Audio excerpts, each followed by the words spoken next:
எல்லாம் நன்மைக்கே. என்னை நம்பு. உன் நம்பிக்கையும் பொறுமையும் உன்னுடைய வாழ்க்கையை வெற்றி என்ற திசையில் நிச்சயமாகவே பயணிக்க வைக்கும்.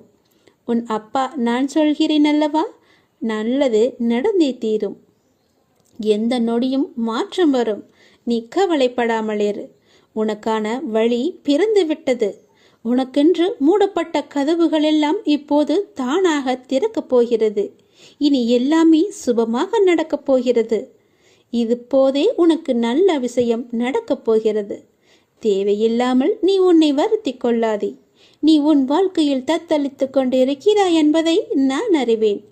உன்னை எனது கரம் கொண்டு இறுக பிடித்து காப்பாற்றி கொண்டிருக்கிறேன். இன்னும் சில நாட்களில் அனைத்தும் மாறும். உனது எண்ணங்கள் அனைத்துமே நிறைவேறப் போகிறது. எல்லாம் தவறாக நடக்கிறதே, என்ன செய்வது என்று நினைக்காதே. நிதானமாக யோசித்து செயல்படு. அவசரப்படாமல் பொறுமையாக இரு. உன்னை விட்டு யார் விலகினாலும் அதையே நினைத்து நீ கவலைப்படாதே. எல்லாமே நன்மைக்கே என்று எடுத்துக்கொள். யார் உன்னை வெறுத்தார்களோ, யார் உன்னை உதாசீனப்படுத்தினார்களோ, யார் உன் நம்பிக்கையை எல்லாம் கெடுத்தார்களோ, அவர்கள் முன் நீ வளர்ச்சி அடைந்து உன் வாழ்வில் வெற்றி பெறப் போகிறாய். கவலைப்படாமல் இரு. நான் இருக்கிறேன். உனக்கு கோபம் வேண்டாம். உனக்கு வரும் அனைத்தையும் நான் ஏற்பேன். என் அனுமதி இல்லாமல் எதுவுமே நடக்காது. அதனால் கலங்காதே. அனைத்துமே பொடி பொடியாக போகிறது. உன்னுடைய மனம் தெளிவாகும் நேரம். இழந்ததையெல்லாம் மீண்டும் பெறும் நேரம். என் செல்ல பிள்ளையான உனக்கு எந்த குறையும் ஏற்படாமல் நான் உன்னை பாதுகாப்பேன். உனது வாழ்க்கைக்கு நானே பொறுப்பு. நல்லதே நடக்கும் உனக்கு. நீ முதலில் உன்னை நீ அறிந்து கொள். உலக வினை தன்னாலே நடைபெறும். நான் நடத்துவேன். நான் நடத்தி காமிப்பேன். நான் நடத்தி கொண்டும் இருக்கிறேன். நீ சாட்சியாக மட்டும் இரு. நான் எப்பொழுதுமே உன்னிடம் கூறிக்கொண்டே இருக்கிறேன். எதிலுமே முன் நிற்காதே. உடல் என்றால் நோய் வரும், மூப்பு வரும், மரணம் வரும். இது நிரந்தர உண்மை. எப்போதுமே உள்ளது. மாற்றமே இல்லாதது. இந்த உண்மையை நாம் மறுதலிக்கும் போது துன்பப்படுகிறோம். உண்மைக்கு எதிராக உலகம் இருக்க வேண்டும் என்று நம் எதிர்பார்ப்பு நமக்கு துன்பத்தை தான் தருகிறது.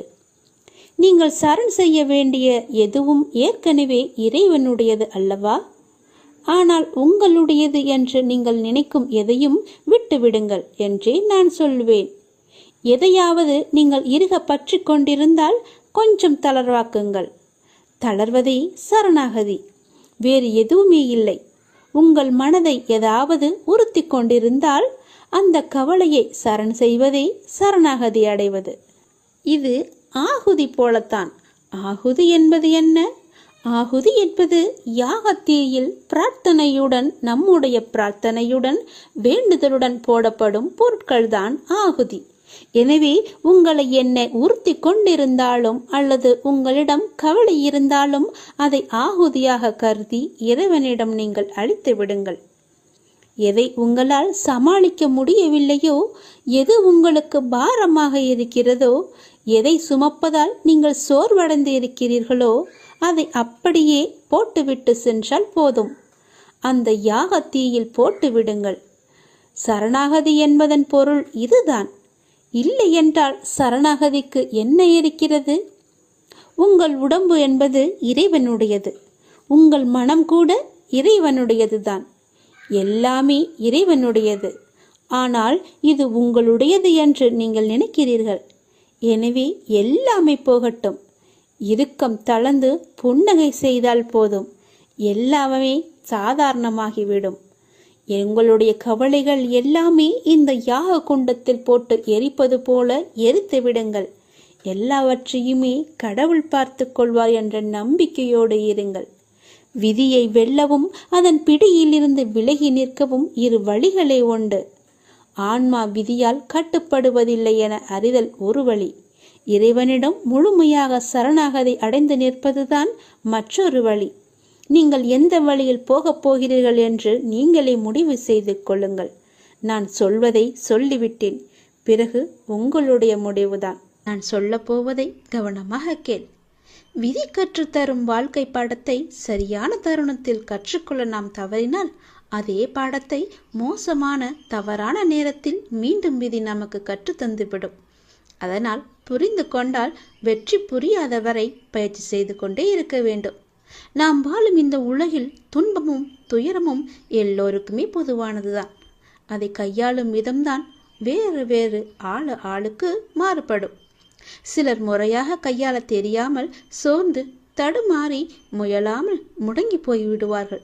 சிலர் நேரான வழியில் விடாமுயற்சி செய்து நினைத்ததை சாதித்து விடுவார்கள். ஆழ்கடல் அனைவருக்கும் ஒன்றுதான். மூச்சடக்கி மூழ்கினால் முத்துக்கள் கிடைக்கும். வலிமையுடன் வளைந்து வலை வீசினால் மீன்கள் கிடைக்கும். இரண்டையும் செய்ய முன்வராமல் கரையை மட்டும் தொட்டால் கால்கள் மட்டுமே நனைந்து ஈரமாகும்.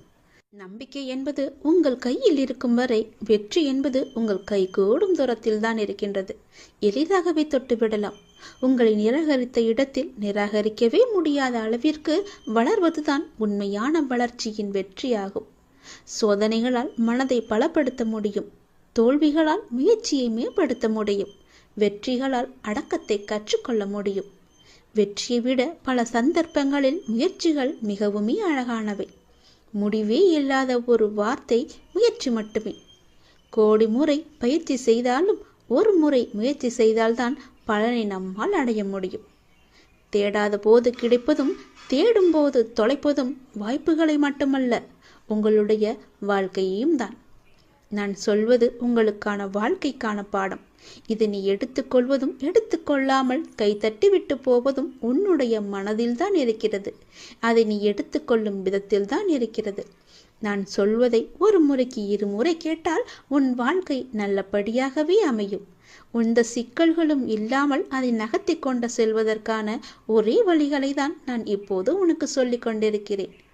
தனியாக நீந்தி கரை சேர கற்றுக்கொண்டால் உங்கள் எதிர்காலத்தை நீங்கள் வளமானதாக மாற்றலாம்.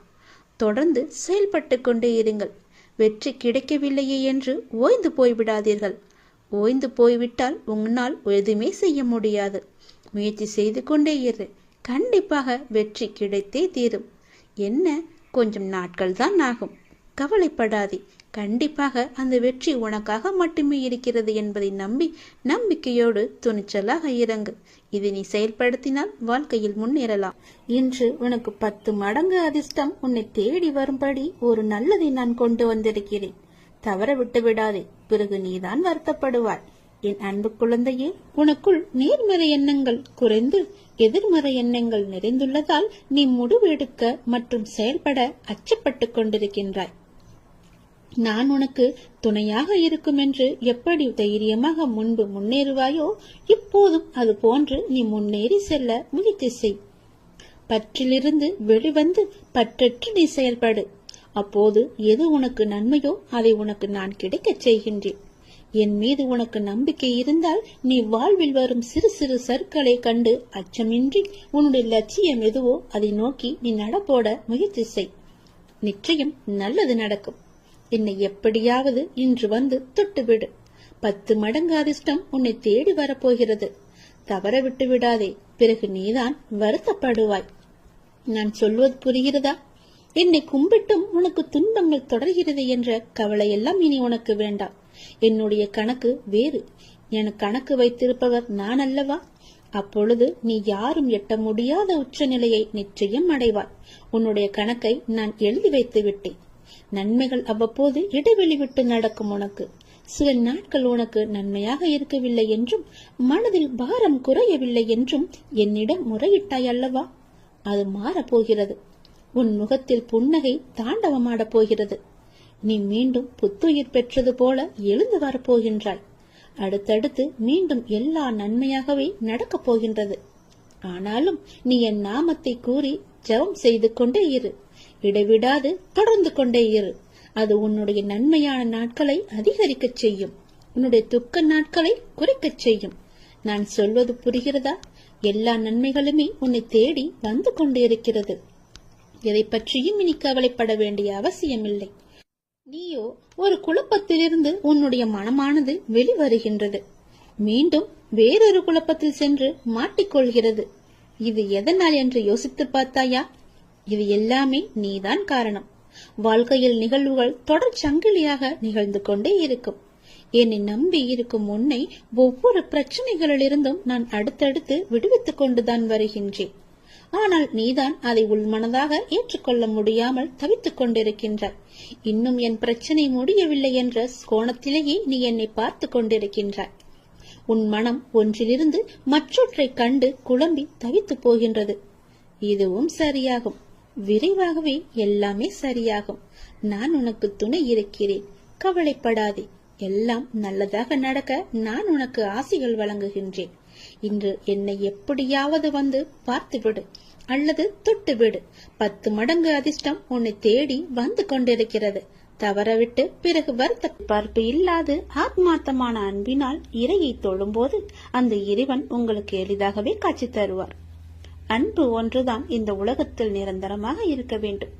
இந்த உலகை ஆளக்கூடிய ஒற்றை சொல் அன்பு. அன்பால் மாற்ற முடியாதது என்று இந்த உலகத்தில் எதுவுமே இல்லை. அன்பு என்ற ஒன்று உங்களிடம் அதிகமாக இருந்தால் உங்களுக்குள் கடவுள் தன்னை உருவேற்றி தானாகவே அதில் வந்து அமர்ந்து விடுவார். ஒரு நாளில் எதை பற்றி நீங்கள் அதிகமாக சிந்தித்துக் கொண்டு இருக்கின்றீர்களோ நீங்கள் அதுவாகவே மாறிவிடுவீர்கள். முடிந்தவரை கோபம், பொறாமை, வெறுப்பு போன்ற எண்ணங்களை விடுத்து அன்பால் நிரம்பி நல்ல எண்ணங்களை மனதால் நீங்கள் சிந்தியுங்கள். நாம் அளிக்கும் அன்பை மீண்டும் எதிர்பார்க்கும் பொழுதுதான் நாம் ஏமாற்றம் அடைகின்றோம். எந்த எதிர்பார்ப்புமின்றி நீங்கள் அன்பு செலுத்துங்கள். எந்த நிபந்தனைகளும் இன்றி, எதிர்பார்ப்புகளும் இன்றி எல்லோரிடமும் அன்பை அளியுங்கள். அப்பொழுது உங்கள் உலகமே உங்களுக்கு புதிதாக தோன்றும். குறிப்பாக பார்த்தால் உங்களை நீங்களே அளவற்ற அன்பு செய்யுங்கள். உங்களை நீங்களே அன்பு செய்தால் தேவையற்ற எண்ணங்களை உங்கள் மனதிற்குள் திணித்து உங்களை நீங்களே கஷ்டப்படுத்திக் கொள்ள மாட்டீர்கள். உங்களுடைய ஆரோக்கியத்தை கெடுத்துக் கொள்ளவும் மாட்டீர்கள். உங்கள் ஆரோக்கியம்தானே உங்களுக்கு நல்லது.